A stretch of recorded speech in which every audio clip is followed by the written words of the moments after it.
Scrum works beautifully for one team. The moment you add a second team, you start to build in dependencies, delays, and decision bottlenecks. Hi guys, welcome back to Project Management 101. It's Dave here. It's great to see you. We're continuing our In a Nutshell series focused on scaling agility. Today we're going to talk about Nexus and Scrum at Scale in a nutshell. Before we get started, I want to thank all of our new subscribers. We've ticked over 350 subscribers recently. Thank you so much. The engagement and growth in the channel is absolutely amazing. And we're continuing to grow our great learning community focused around all things project delivery. If you get some value out of today's video, why don't you consider hitting the like button? It really helps out the channel and helps us to grow within the algorithm. And make sure you subscribe so you don't miss any future uploads where we talk about all things delivery in our wider ecosystem. So up first, let's talk about Nexus. So what is Nexus?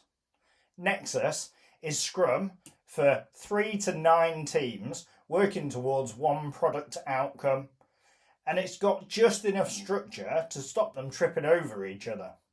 In Nexus then, there's the Nexus Integration Team, and these act as the guardians, protecting one integrated increment. The teams focus around cross-team refinement, and this acts as the beating heart of dependency management. Nexus undertakes sprint planning all together, and then the teams break apart and go and deliver. And it's all focused towards the integrated increment, where only the outcome is what matters. How about Scrum at Scale in contrast? Scrum at Scale is a modular system that only scales 2 key loops of Scrum: the Scrum Master loop and the Product Owner loop. Things we consider in Scrum at Scale are things like the Executive MetaScrum. Think of this like alignment and prioritization at scale. I do love that word though, MetaScrum. Up next is my favourite, the Scrum of Scrums.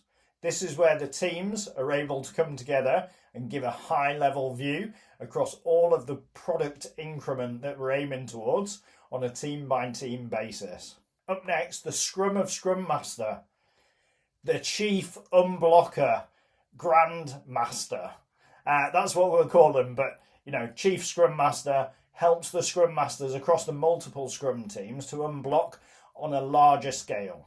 And another thing we think about in Scrum at Scale is scaled impediment removal. And it's ultimately the whole reason why Scrum at Scale as a framework exists. And whilst these two frameworks coexist together and can be implemented at the same time, they come at scaling Scrum in a very different way. Think of Nexus as scaling the mechanics of Scrum, whereas Scrum of Scrum scales the thinking of Scrum more than the mechanics. For me, Nexus is tighter, it's more prescriptive, and it's really focused on integration.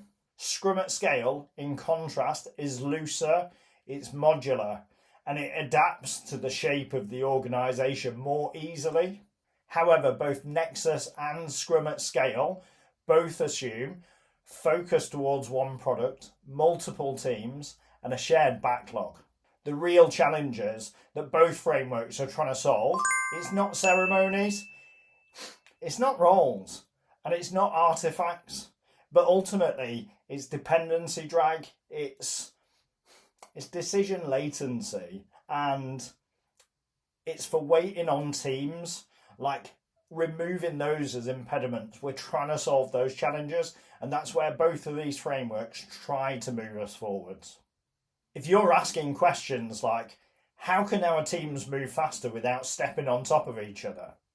Maybe something like, how can decisions move more quickly across our entire system? Or how do we keep one product, one backlog, and one direction? Then these frameworks might be for you.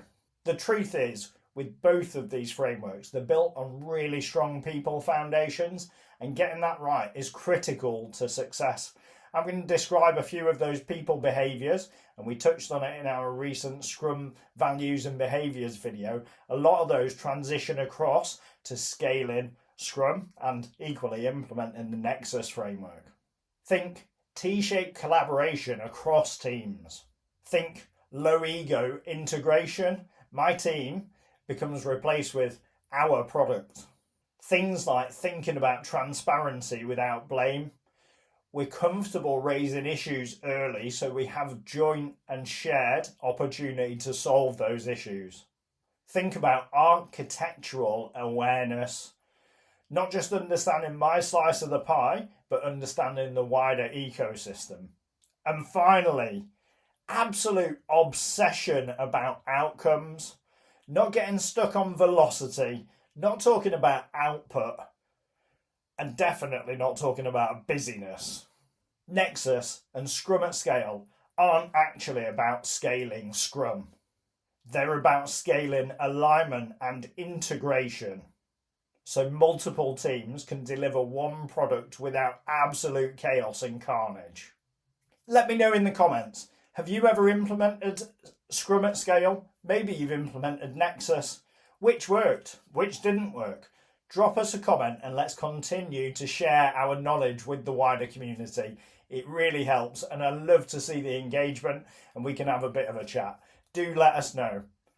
If you got some value out of today's video, why don't you consider smashing that like button? It really helps out the channel. And make sure you subscribe so you don't miss future uploads. We're continuing our In a Nutshell series for a little while, and then we can dive into some wider delivery topics.